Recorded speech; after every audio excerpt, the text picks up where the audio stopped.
Messieurs, dames, bonjour, bonjour et bienvenue pour cette nouvelle vidéo. Alors là, en l'occurrence, je suis tout seul. Alors, il n'y a pas encore le Carl Zero parce que c'est le sujet de la vidéo. Ça discute avec Carl Zero. Maintenant, petite précision, vous le savez, votre serviteur, c'est pas tête en l'air. À ce niveau-là, c'est Louis XVI en fin de carrière. Si tu veux. On est vraiment sur une tête qui va chatouiller les pieds de Thomas Pesquet.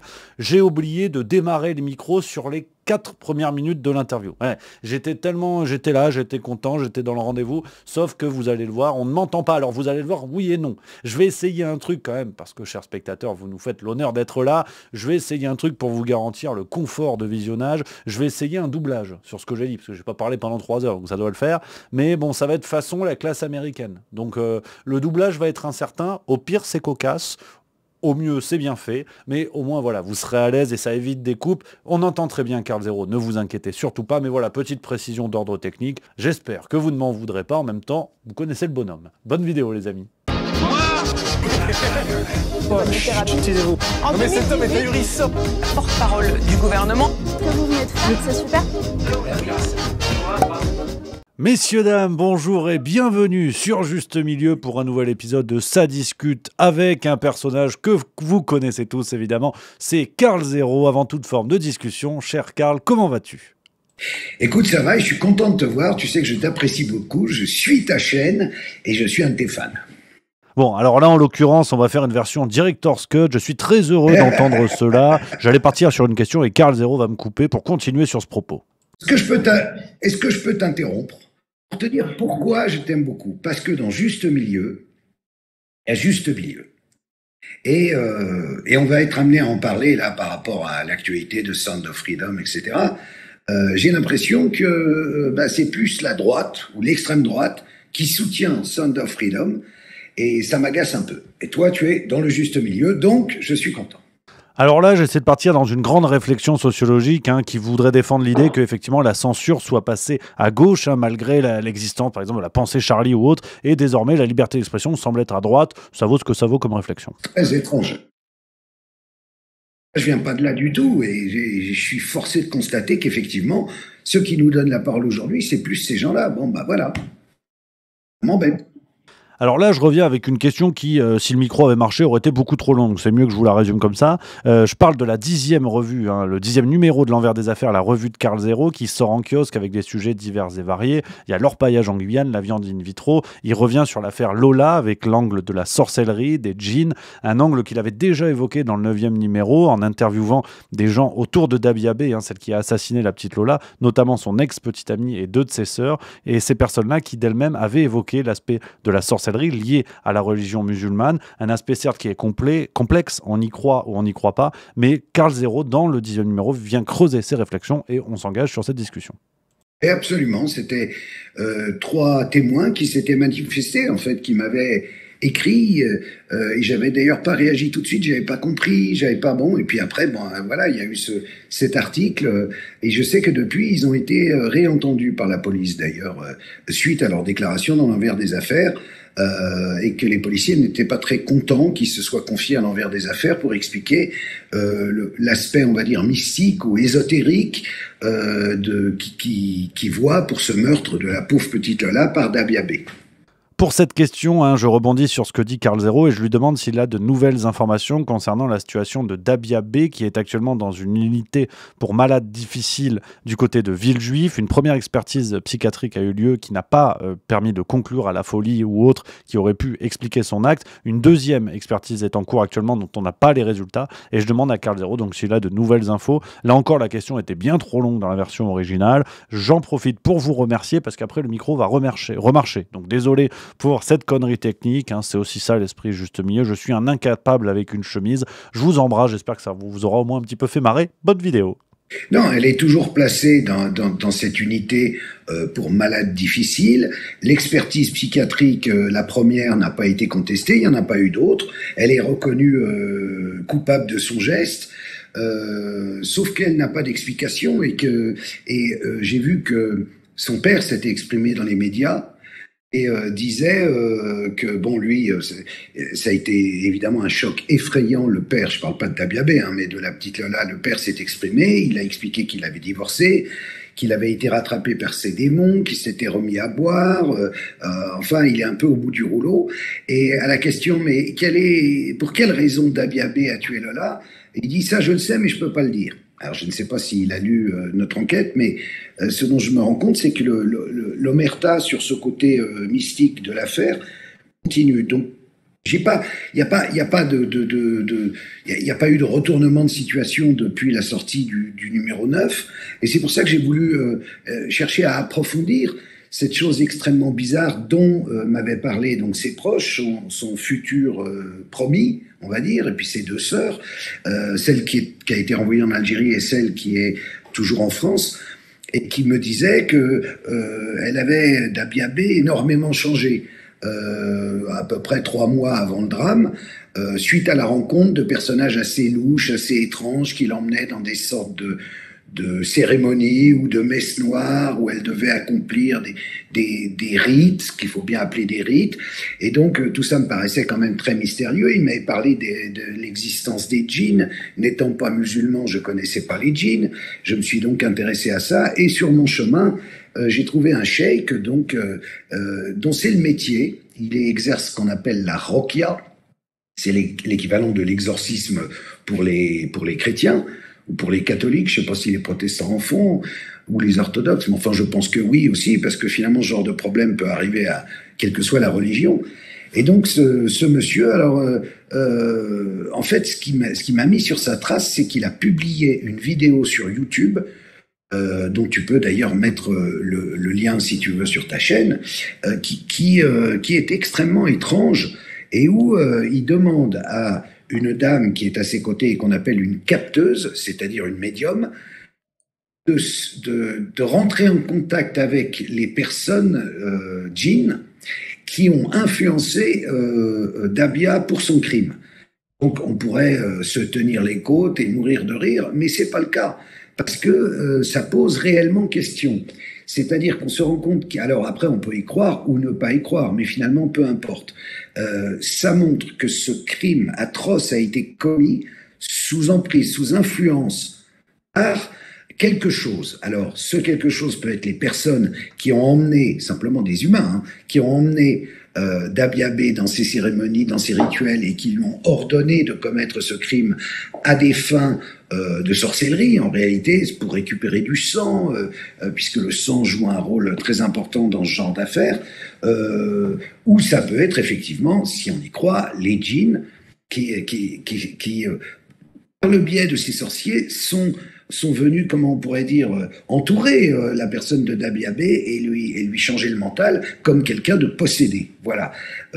Donc en fait, ce qui est intéressant, c'est que dans le magazine, le cheikh explique comment il procède et il en parle comme d'une évidence, alors que pour nous, c'est pas du tout évident, quoi. On est un peu surpris, un peu apeuré, un peu sans voix, et en même temps mettre tout ça de côté. Finalement, ce que je reproche à l'enquête, c'est de mettre tout cet aspect des choses de côté.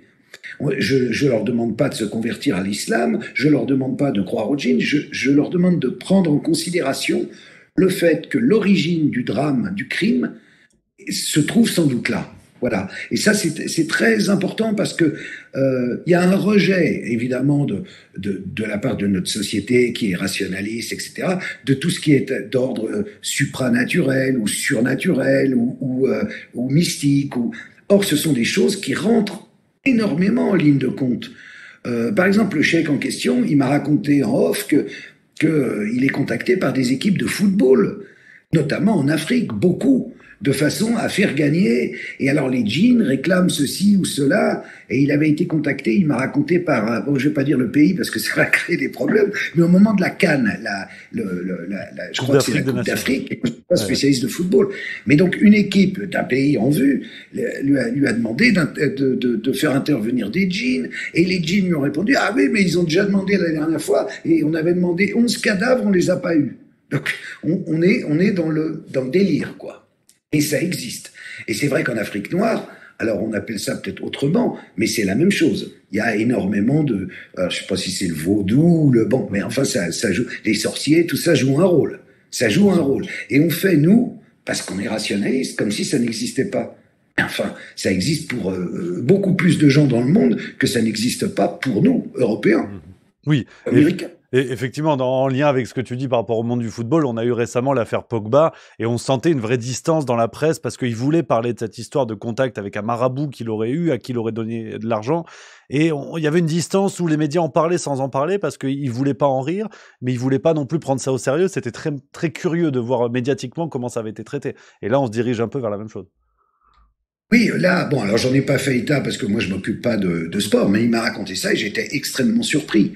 Je vais demander aussi si politiquement ça pouvait avoir des influx ou s'il avait... En fait, vu qu'il est en contact avec ces espèces d'esprits qui peuvent être malfaisants ou bienfaisants, au travers de ces capteuses ou de ces capteurs qui sont donc des médiums, moi, évidemment, ça c'est mon côté journaliste fouille merde. Je lui dis, mais en politique, est-ce qu'il arrive parfois qu'il y ait... il me dit, oui, c'est arrivé aussi.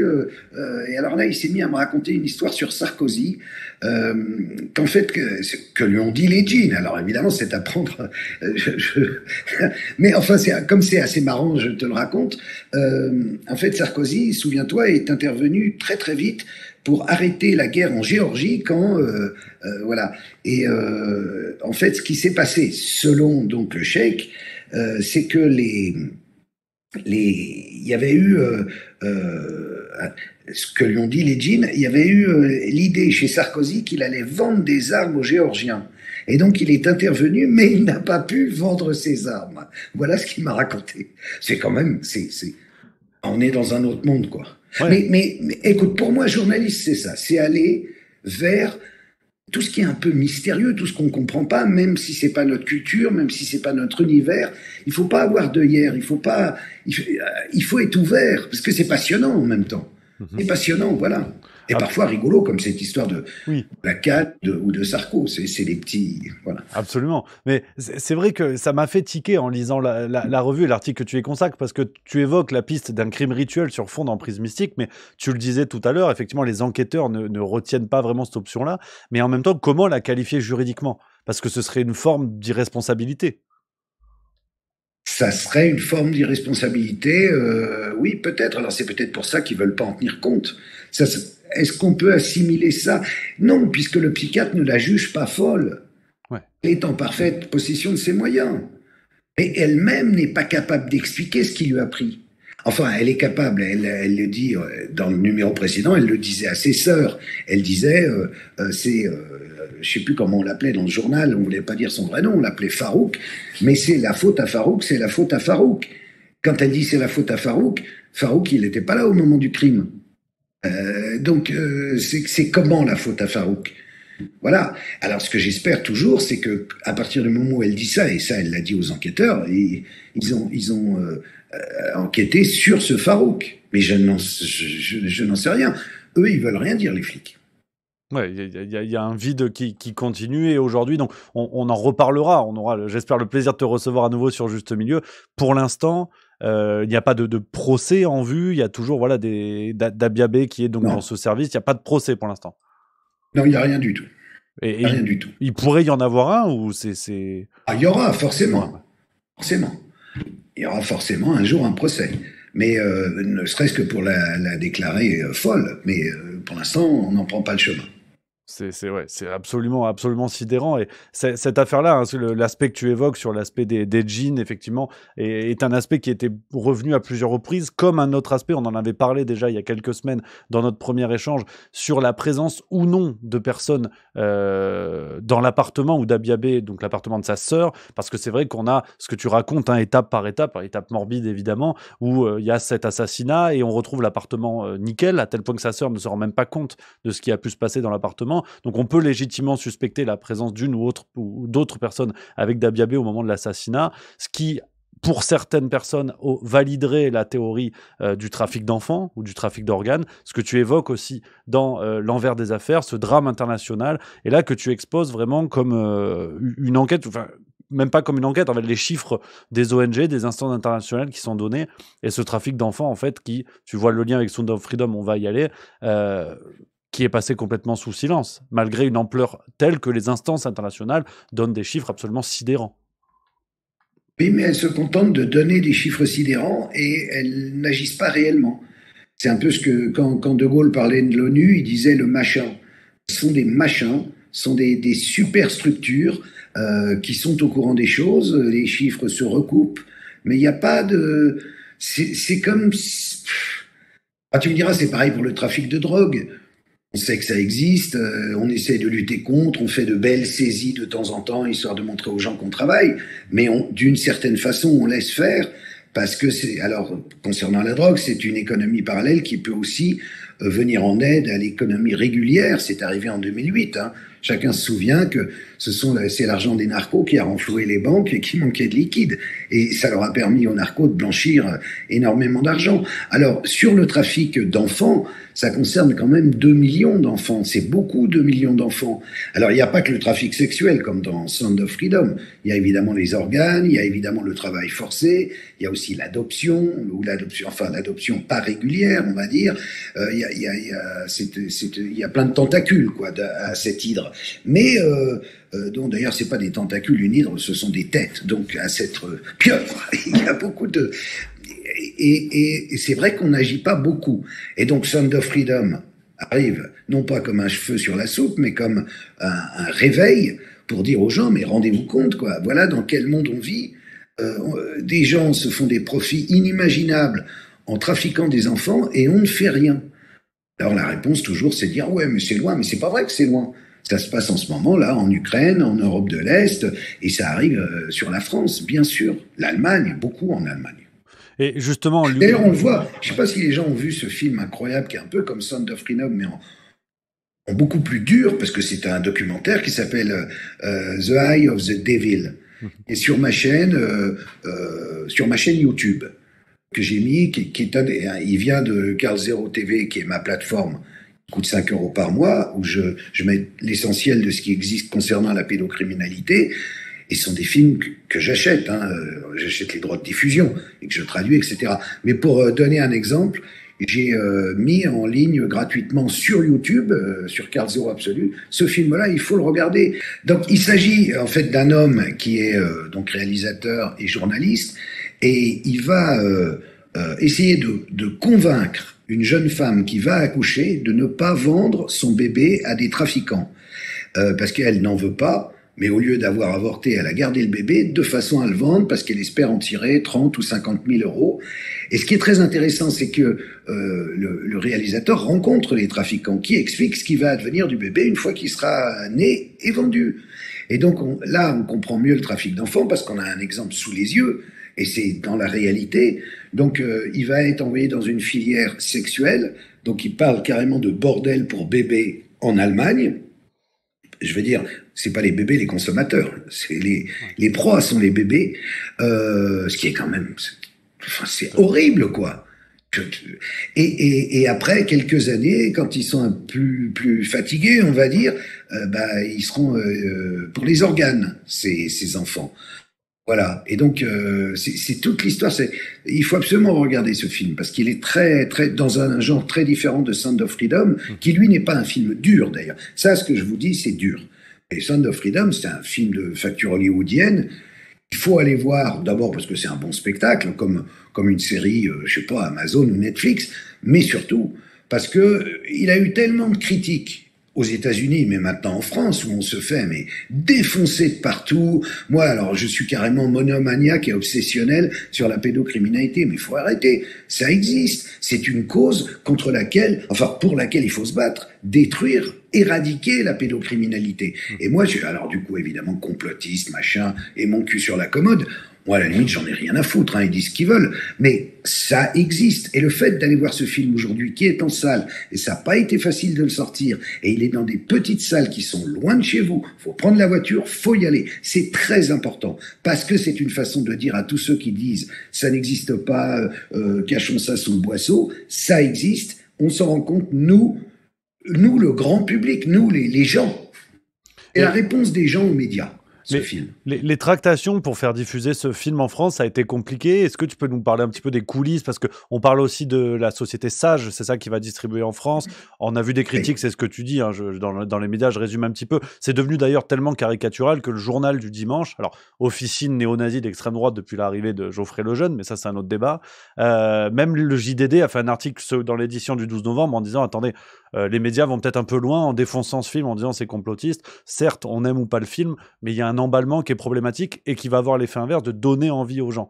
Et donc c'est vrai que ça devient vraiment caricatural ce débat. Est-ce que tu peux nous dire un peu ce qui a amené justement à créer cette folie, ce véritable débat enflammé? Alors il y a deux questions. D'abord la première, c'est comment il se retrouve en France. Ouais. Il se retrouve en France parce que quand il sort le 4 juillet, je me dis il va bien sortir en France, et je dis surtout je vais tout faire pour qu'il sorte. Sauf que moi je suis pas distributeur, c'est pas mon métier, et donc je me dis mais qui pourrait distribuer ça? Et après je regarde un peu et je me rends compte que pas grand monde va le distribuer, en fait personne. Puis je vois quand même, j'ignorais l'existence moi de Sage Distribution, mais je vois distributeur chrétien. Je me dis ah bah tiens, ça vaut le coup quand même de les appeler. Donc j'appelle, passez-moi votre président, votre directeur, et je tombe sur un monsieur charmant, monsieur De Torcy, qui me dit « Ah, mais quel plaisir de vous entendre !» Je dis « Ah, bah, plaisir partagé, alors je vous appelle pour Sound of Freedom. » Il me dit « Ah, bah, je connais le réalisateur, Alejandro Monteverde, j'ai distribué son premier film, ou son film précédent. Effectivement, c'est une très bonne idée. » Je lui dis « Oui, mais alors, c'est tellement une bonne idée qu'il faut le faire vite. » « Oh, bah, pourquoi aller vite? Non, faut le faire vite. Parce qu'il est sorti le 4 juillet, là, on était mi-juillet, et je lui dis « Il faut le sortir à la rentrée. » Bon, c'est pas la rentrée, c'est maintenant. Mais c'est mieux que s'il l'avait sorti au calende. C'est important qu'il sorte maintenant, tant que c'est chaud, si j'ose dire. Alors, l'origine maintenant de la polémique. L'origine de la polémique, c'est que, bon, effectivement, et je pense que c'est une évidence pour tout le monde, c'est pas un film complotiste dans le sens où il n'y a pas d'Illuminati surpuissant de Bill Gates qui arrive pour prendre l'adrénochrome des enfants. Il s'agit pas de ça. Il s'agit de l'aventure vraie d'un homme, Tim Ballard, ancien agent fédéral américain, qui quitte son métier pour pouvoir aller sauver des enfants à l'étranger, chose qu'il ne pouvait pas faire lorsqu'il était un agent fédéral américain. Bon, au-delà de ça, il y a un acteur qui est Jim Caviezel, qui a joué Jésus dans Mel Gibson, qui donc, comme Mel Gibson s'en est déjà pris plein la tronche il y a 20 ans, parce que soi-disant c'était un film antisémite, alors que pas du tout, et qui a accepté de jouer le rôle de Tim Ballard. Or, Caviezel, il est trumpiste, il est assez QAnon, et il n'a pas sa langue dans sa poche. Donc, évidemment, en promo, il y est allé sur des sujets qui fâchent. Les sujets des élites, les sujets dont nos médias ne veulent pas entendre parler. Parce que nos médias appartiennent aux élites, donc c'est un peu compliqué. Et ils ne savent pas si leurs patrons sont d'horribles personnages pédocriminels, et sans doute que non. Mais peut-être que certains oui, et ça on ne sait pas non. Donc eux, les journalistes français ou américains, se couvrent immédiatement là-dessus. Et puis Tim Ballard va en rajouter en promo une couche, en tenant lui des propos. Alors, faut savoir que lui, il veut être sénateur de l'Utah. Il est mormon. L'Utah, c'est un État où il y a que des mormons, donc il a de bonnes chances d'être élu. Tim Ballard, en plus, bon, il a à côté, il est plus costaud qu'Aviezel, il fait vraiment héros américain, et les Américains adorent ça, donc effectivement, il a de bonnes chances. Donc lui, on a rajouté dans le côté hyper trumpiste et tout, donc ça a agacé la presse de gauche américaine, donc elle a taillé, il a pas beaucoup été défendu, mais plus ça taillait, plus les gens allaient voir le film. Et effectivement, aujourd'hui en France, finalement, ils ont fait un peu des copier-coller de ce qu'il y avait eu en Amérique, en racontant les mêmes inepties, en disant que c'est très dangereux, mais en oubliant, en fait, la chose principale, c'est que c'est un film qui est pour défendre les enfants qui sont violés et assassinés. Est-ce que c'est pas une cause qui devrait transcender les clivages politiques, philosophiques, religieux, que sais-je encore? Si, bien sûr. Or, en écrivant ça, tous ces journaux, tous ces médias officiels, mais se rendent pas compte qu'ils sont dans la folie pure. Il y en a même un qui dit « Ah, c'est un traitement un peu manichéen de la chose. » Et manichéen, mon cul. Quoi? Alors il aurait fallu que ça soit Polanski qui réalise. on montre que les prédateurs, les pédocriminels sont sympas dans la vie aussi. Ils savent se faire cuire un œuf, ils savent. Non, mais sans déconner. Un film comme ça ne peut être que manichéen, parce qu'il y a d'un côté le bien et de l'autre côté le mal.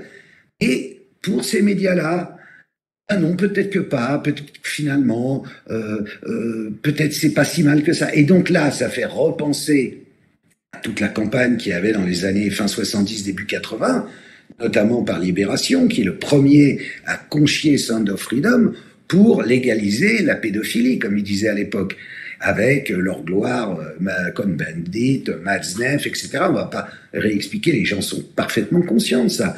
Donc qu'est-ce qu'ils viennent nous donner des leçons?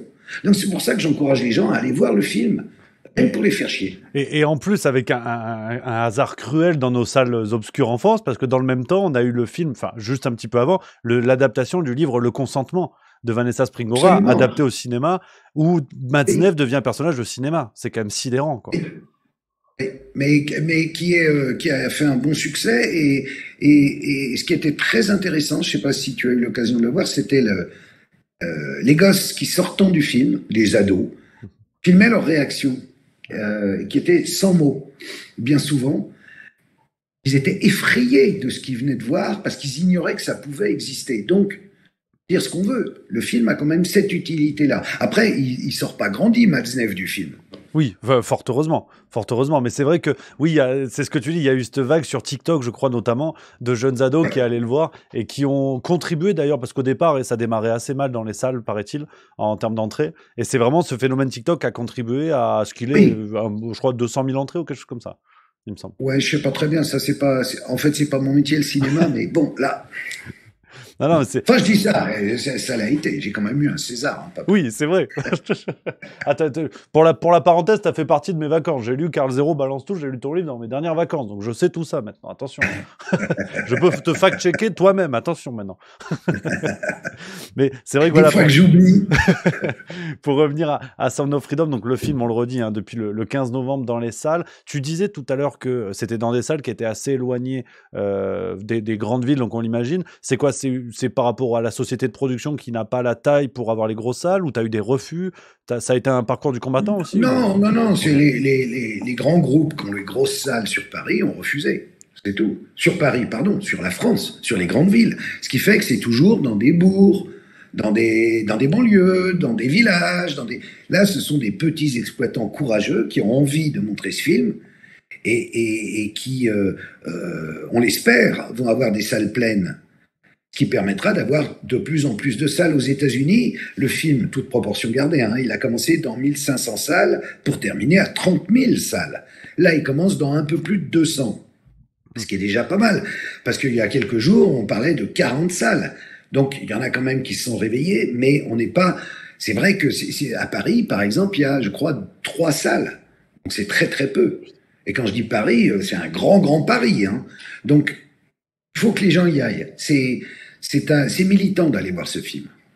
Absolument. Et je recoupe avec ce que tu disais tout à l'heure, parce qu'on est dans cette thématique-là et il y a des allers-retours entre les différents sujets. Sound of Freedom se déroule autour d'une opération en Amérique du Sud, c'est ça?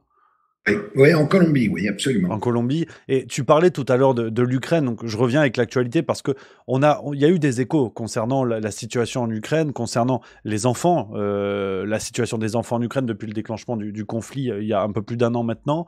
Sur cette situation-là, est-ce que tu peux nous dire un peu ce qu'il en est, hein? Je sais que tu avais consacré un papier sur ça dans l'envers des affaires il y a quelques numéros, et c'est une situation, là encore, qui a été complètement tue, et même du côté des ONG, curieusement, on a bien sûr parlé, et à juste titre, de cette guerre, des différents enjeux, mais la situation des enfants avec leur famille qui devaient partir dans tel ou tel pays, on a eu des enfants abandonnés, des chiffres assez alarmants.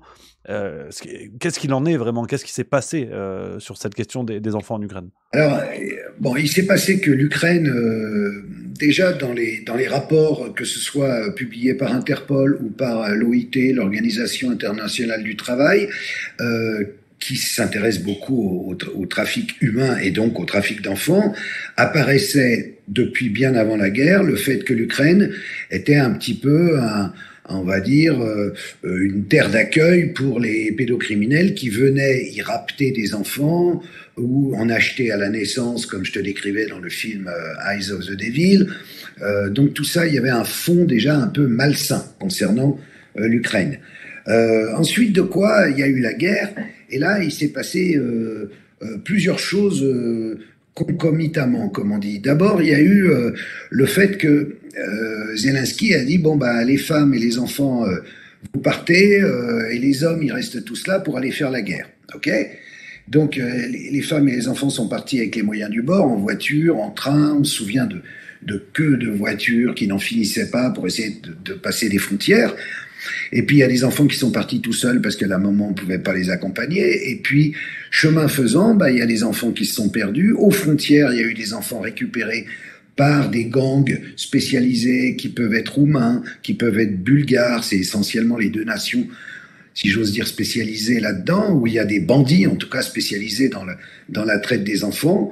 Parallèlement, les Russes ont eux-mêmes emmené beaucoup d'enfants en Russie, et non pas pour des raisons, du moins je le souhaite, pédocriminelles ou d'organes, mais pour les russifier. Et donc, il y a eu en fait, au même moment, une espèce de...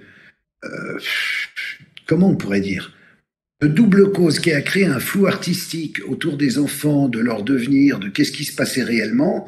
J'avais interviewé il y a 3 numéros dans l'envers des affaires une femme qui venait de se faire virer et qui était en charge de la protection des enfants en Ukraine. C'était incompréhensible qu'elle soit virée, puisque justement elle était parfaitement consciente des deux problèmes, c'est-à-dire de la russification massive de certains enfants ukrainiens et du trafic qui s'organisait autour des enfants à qui on avait demandé de quitter le territoire. Et elle se retrouvait sans emploi, virée par Zelensky, ce qui n'avait pas de sens, ce qui a créé une sorte d'écran de fumée, puisqu'il n'y avait plus de responsable sur qu'est-ce qui se passait réellement avec les enfants ukrainiens. Mais ce qui se passe avec les enfants ukrainiens, malheureusement, se passe avec beaucoup d'enfants en Europe de l'Est. Et si on veut comprendre aussi, dans l'idée de réseau pédocriminel, il faut qu'il y ait des viviers. Ce sont toujours des enfants de familles pauvres. Les familles sont même parfois amenées à les vendre eux-mêmes, ce qui est particulièrement satanique. Et puis, il y a faire rêver, en fait. Faire rêver des enfants en leur promettant un avenir. On se souvient bien de l'affaire Epstein, où les proies, c'était souvent des personnes aussi qui venaient d'Ukraine ou des pays de l'Est, et qu'on envoyait pour devenir soi-disant mannequins, et qui se retrouvaient à faire des massages. Et encore, massage est un mot éthéré par rapport à ce qui se passait réellement. Donc, c'est un système permanent et qui se nourrit et qui a besoin de chair fraîche. Et comme on le nie, ça continue. Oui, effectivement. Ces phénomènes-là, et qui sont d'ailleurs dépeints. Un livre que tu avais cité, le titre m'échappe, je crois, c'est Les Chasseurs de la Nuit, qui dépeignait aussi cette situation-là dans le monde de la mode. Oui, c'est ça, c'est Jean-Luc Brunel qui depuis s'est suicidé en prison comme Epstein et qui étaient des rabatteurs. Alors certaines sur 1000, peut-être 2 deviendraient réellement mannequins, mais les autres seraient de la chair à pâté, quoi. Et c'est vrai que tous ces sujets mêlés nous amènent au volet que je voulais aborder avec toi, cher Karl, parce que, au fond, mais c'est une réflexion que je jette en l'air et je suis tout à fait curieux et intéressé d'avoir ton avis, parce qu'on parle souvent sur la question pédocriminelle de devoir briser l'omerta. Mais aujourd'hui, nous sommes dans une société où, pour moi, le vrai problème est de voir ce que l'on voit. C'est-à-dire, on est dans une ambiance où la pédophilie est beaucoup moins condamnée que fut un temps. Ou en tout cas, il y a match. C'est-à-dire qu'on donne souvent, tu l'évoquais, l'exemple de Libération qui partageait une tribune pour venir en aide à des pédophiles qui étaient devant un tribunal. Aujourd'hui, quand on voit un Jean-Marc Morandini qui est à l'antenne, on a Gilles Kepel, concernant le terrorisme, parle de djihadisme d'atmosphère. Mais finalement, on a une pédophilie d'atmosphère aussi, que ce soit en France ou ailleurs, et où on va chercher effectivement ce qui peut prêter le flanc aux accusations de complotisme, que ce soit lié à Biden, à Trump ou des choses comme ça, et les gens vont se disputer sur des grandes affaires dont on n'a pas franchement les preuves, alors qu'on voit dans nos téléviseurs quelqu'un comme Jean-Marc Morandini qui a été condamné, certes qui a fait appel pour l'instant, mais qui a été condamné en première instance pour corruption de mineurs. Donc l'omerta, elle est brisée. C'est juste qu'autour de nous se passent des choses que l'on refuse de voir. Qu'en penses-tu de ce constat-là ? Ah oui, c'est-à-dire que dans le cas de Morandini, il ne devrait évidemment plus être à l'antenne. Il le doit à l'amitié que Vincent Bolloré lui porte, qui est une amitié qui date, à mon avis, de bien avant que Bolloré rachète Canal+ et C8, quand c'était encore Direct 8, D8, et où le seul animateur qu'il avait, c'était Morandini. Donc je pense que c'est pour ça qu'il l'a maintenu à l'antenne, mais c'est absolument abracadabrantesque, comme disait Chirac, de supporter un mec comme ça, avec ce qu'il a fait, en se faisant passer pour une bonne femme, qui faisait passer des castings à des jeunes adolescents, enfin, et c'est vrai que des exemples comme ça, il y en a énormément, y compris malheureusement également, souviens-toi, dans la magistrature, avec ce mec qui vendait sa fille de 12 ans à qui voulait et qui a pris du sursis. On voit bien qu'il y a en fait, à la part de la société, continue une forme de protection pour ces gens-là. Et ça, c'est un mystère absolu. Mais en même temps, on devine pourquoi. Je pense que les gens qui seraient en capacité de mener des investigations, que ce soit des flics ou des journalistes, sur ce genre de trucs, s'arrêtent à un moment parce qu'on leur dit de s'arrêter. Parce qu'ils ne savent pas qui ça va toucher. Est-ce que ça va pas remonter au-dessus, dans leur propre hiérarchie? Est-ce que ça va pas mettre un terme à leur carrière, simplement? L'exemple de Tim Ballard, qui est l'homme de Sound of Freedom, est intéressant. Pour pouvoir continuer, il est obligé d'arrêter son métier. Parce que sinon, il peut pas aller chercher les enfants à l'étranger. Les Américains ne le toléreraient pas, puisqu'il est un agent fédéral. Et ben, de la même façon, je pense qu'il y a beaucoup de policiers, de gendarmes, tout ça, c'est des gens très bien, qui se rendent compte des problèmes, mais qui ne peuvent pas y aller.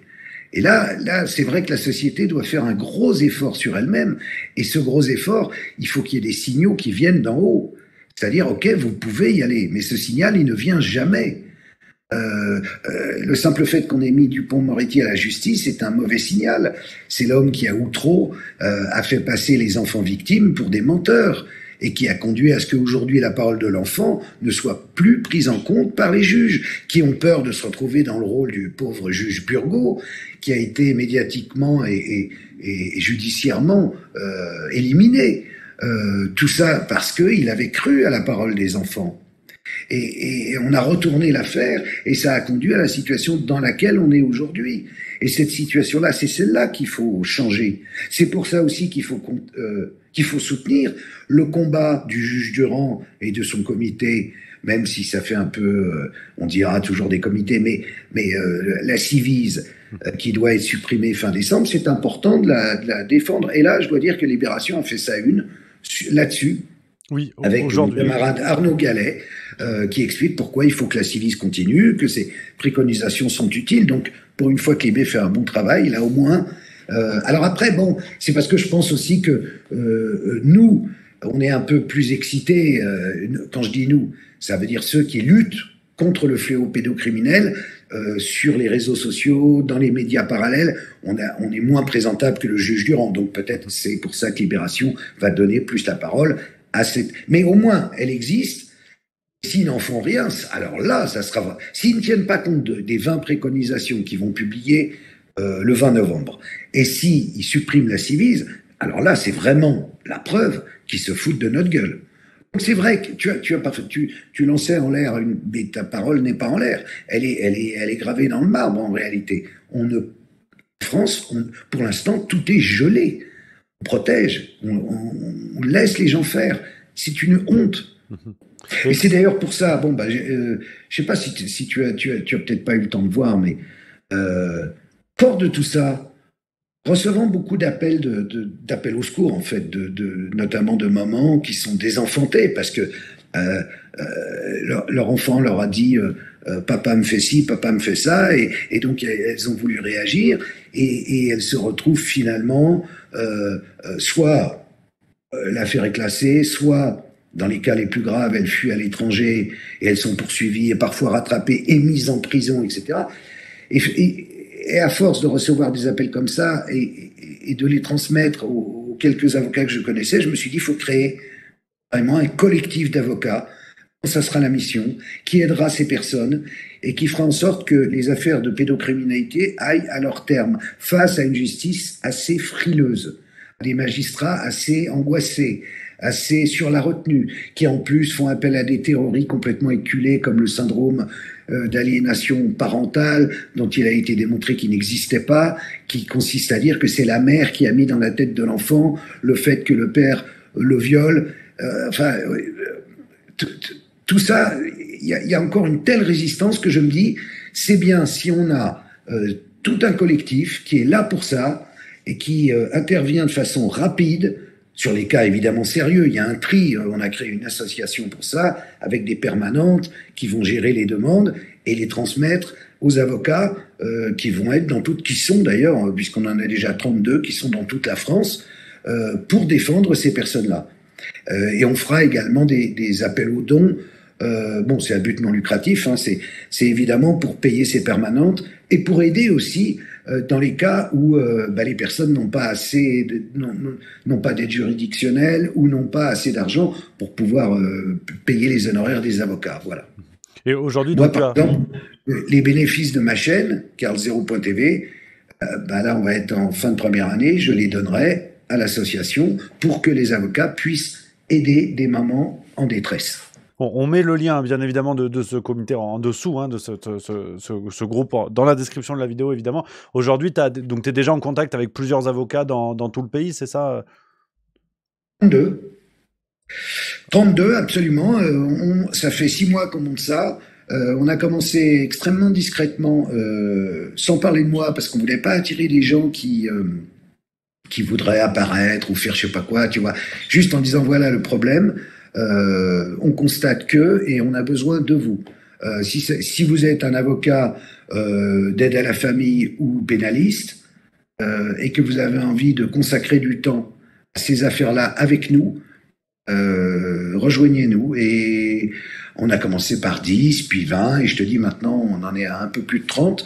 Et le fait que j'en parle et que je commence à communiquer là-dessus va faire que d'autres personnes vont venir nous rejoindre et qu'on finira par être un grand réseau d'avocats, un grand collectif d'avocats pour pouvoir aider réellement, mais de mettre les mains dans le cambouis, quoi, si tu veux. Pas parler, c'est bien, et dire les choses. Bon, je le fais, mais je me dis, il y a ce pendant-là qui manquait à mon combat. Il faut qu'il y ait une force de réaction rapide pour aider les gens.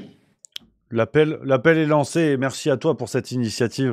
Voilà, je parle à mon avis à la place de beaucoup de spectateurs. Merci à toi, cher Karl, pour cette initiative-là et tous les avocats qui sont autour de toi. Et pour continuer sur les questionnements qui sont liés à ce sujet central qui nous réunit aujourd'hui, on a aussi l'aspect politique de la question parce que mine de rien, une affaire terrible m'avait beaucoup marqué. Je profite de ta présence pour avoir ton avis aujourd'hui. C'est l'affaire Loana. Cette petite fille de 10 ans cruellement assassinée du côté de Sedan. Et il y a vraiment des réactions politiques que j'ai trouvées terribles au moment de l'affaire Lola. Je m'étais fait un petit peu tomber dessus par quelques spectateurs parce que j'avais expliqué que pour beaucoup de politiciens, le problème était l'exécution ou non de l'OQTF. Or, on parlait d'une enfant assassinée et pour moi, le vrai drame était là. C'était l'acte pédocriminel. Après, la question de l'OQTF, bien sûr, est un autre pan de la situation, mais qui pour moi est secondaire. Et là, avec cette affaire Loana du côté de Sedan, on a découvert l'identité de l'assassin qui n'était pas algérien, qui n'était pas tunisien, qui n'était pas je ne sais quel pays, qui n'était pas sous le coup d'une OQTF. Et là, les réactions politiques ont été absentes, en fait, tout bonnement, hein, c'est clair. Je crois qu'il y a seulement Jean Messia qui a réagi sur les réseaux sociaux. Je crois que c'est le seul et unique, alors qu'on se rappelle, au moment de l'affaire Lola, la démarche assez sordide, par exemple, d'un Éric Zemmour, avec cette histoire de coussin, d'achat de noms de domaine à l'effigie et d'objets dérivés à l'effigie de Lola. Qu'en as-tu pensé de ça? Est-ce que c'est vraiment la face la plus visible de la supercherie des réactions politiques sur ce genre d'affaires? Oui, c'est-à-dire c'est la preuve que c'est la patate chaude. Et que s'ils n'arrivent pas à leur accrocher à un truc qui va leur rapporter des voix, comme l'a fait Zemmour avec son truc de QTF, ils n'en parlent pas. Ce qui est monstrueux. Tu disais que Messia en avait parlé, moi j'en ai parlé sur Twitter, et ça a été énormément relayé, et en fait je posais la question, qu'est-ce qu'il faut de plus pour qu'ils comprennent, et des gens m'ont dit, mais pour qu'ils comprennent quoi? Et en fait, qu'ils comprennent, ben, c'est assez simple. Je pense qu'il faudrait travailler dans ce sens-là, mais ça, je vais en parler avec mon collectif d'avocats. Je pense qu'il y a un truc qui ne va pas dans ces crimes d'enfants. Alors, je ne parle pas de remettre la peine de mort, je crois que c'est impossible, on n'y arrivera pas, les autres pays ont fait pareil, il est trop tard. Mais en revanche, en ce qui concerne ce qu'on appelle la perpétuité, on pourrait travailler, parce que à ce jour, la perpétuité en France, elle n'est pas réelle. Elle est assortie d'une peine incompressible, généralement de 22 ans. C'est très rare qu'ils aillent au-delà. Parfois, ils disent que ça mérite. Le pire, c'est... Enfin, le pire. Le plus lourd que ces personnes peuvent prendre, c'est 30 ans incompressibles. C'est jamais donné dans les faits. Par exemple, dans le cas de Louana, on a dit que le porc qui avait fait ça risquait ça, mais il ne l'aura pas. Je disais dans mon tweet, il aura 22 ans incompressibles. Et avec le jeu des bonnes conduites, des machins, il sortira quand? C'est pas possible. Donc peut-être faudrait-il faire travailler sur une proposition de loi. Alors là, faudrait-il qu'il y ait des politiques, des députés qui s'emparent de la chose à mes côtés, pour que la peine de perpétuité soit réelle. C'est-à-dire que la personne qui a violé et tué un enfant part en prison pour toujours. Toujours. Ça lui donnera éventuellement des raisons de mettre fin à ses jours, puisqu'il se dira de toute façon je ne sortirai pas. Il n'y aura pas de permission, il y aura rien. C'est pour toujours. Voilà ce que je voulais dire quand j'ai fait ce tweet sur Louana. Effectivement, j'ai été moi aussi très choqué par le fait que personne ne réagisse. Alors, c'est des trucs qui arrivent. Mais non, c'est pas des trucs qui doivent arriver. Et justement, c'est le moment de mettre un coup d'arrêt, de faire un signal, de dire voilà, suite à ça, voilà ce qu'on décide. Mais ils ne le font pas. Ils ne font pas, on les attend de la prochaine. On peut parler aussi du petit Émile. Où est le petit Émile? Enfin bon, j'ai pas d'infos sur Émile, mais juste, je pose la question, quoi. S'il n'est nulle part, c'est bien qu'il a été enlevé par quelqu'un. On dit, ah oui, mais il n'y a qu'une route. Mais c'est pas vrai, il y a deux routes. Il y a une route, puis une autre en terre, carrossable. Il a très bien pu être emmené par quelqu'un. Et où est-il aujourd'hui? Ouais. Et jusqu'à là encore, ce traitement médiatique dégueulasse qui mettait en avant la religion des parents en disant bon, vous comprenez, en plus ce sont des chrétiens assez énervés, donc bon, quelque part... Oui, à lire les trucs, c'était une nouvelle affaire Vima chez les cathos. Super. Vraiment, vraiment hallucinant, toutes ces affaires-là. C'est vrai que malheureusement, on en aurait beaucoup d'autres à aborder, cher Karl, mais j'aimerais finir avec toi sur une note un peu plus légère. D'ailleurs, trop légère. Tu vas voir où je veux en venir, d'avoir ton regard pour essayer de sourire un peu, retrouver un petit peu le sourire. Mais tu sais, je crois que je rigole tous les jours, mais sans déconner, quoi. Il y a des moments, je regrette l'époque de Nulle part ailleurs et l'époque même du vrai journal. C'était autrement poilant. Là, il y a des jours, c'est lourd. Alors vas-y, fais-moi marrer, Rémi. On voit le professionnel, c'est sur ça que je voulais t'amener justement, toi, un des papes de la télévision de ces dernières années. Quel regard, quand même un petit peu, quel regard tu portes sur l'évolution aujourd'hui de la télévision, alors sans forcément parler de tel animateur ou telle émission, mais sur à la fois le rapport qu'ont les gens avec effectivement les jeunes générations qui s'en détournent de plus en plus, et aussi les programmes, ça c'est moi qui le dis, et je suis curieux d'avoir ton avis, qui avec un manque de renouvellement cruel, où c'est tout le temps les mêmes personnes, tout le temps les mêmes formats, un recyclage qui amène un Laurent Ruquier sur BFM TV, enfin, on a l'impression d'un monde qui s'essouffle, quoi. Qu'est-ce que t'en penses, toi, qui avais apporté justement de la nouveauté, de la fraîcheur à Canal à l'époque? Quel regard tu portes sur cette évolution? Je suis comme la plupart des gens, à vrai dire, je la regarde de moins en moins. Et si je veux me détendre ou passer une bonne soirée, je vais avoir tendance à aller regarder ce qui se passe un peu chez Netflix, etc. Les programmes en eux-mêmes sont térébrants, affligeants. Le niveau, les chaînes info, puis encore d'avoir des démonstrations mais saisissantes des inepties qui peuvent sortir, des invités mais lamentables qu'ils ont, on dirait qu'ils sont là pour séparer les Français. Là, je pense à Israël-Palestine. On dirait qu'ils font tout pour séparer les Français, pour qu'il y ait une guerre civile. Ils en font trop. Voilà la vérité. Stop, on se calme. C'est pour ça que j'avais mis en ligne un discours du général de Gaulle de 67 qui a une hauteur de vue. D'un coup, on se dit, ah voilà, ça c'est un politique. Et il remet chaque chose en perspective. Il annonce d'une certaine façon ce qu'on vit aujourd'hui.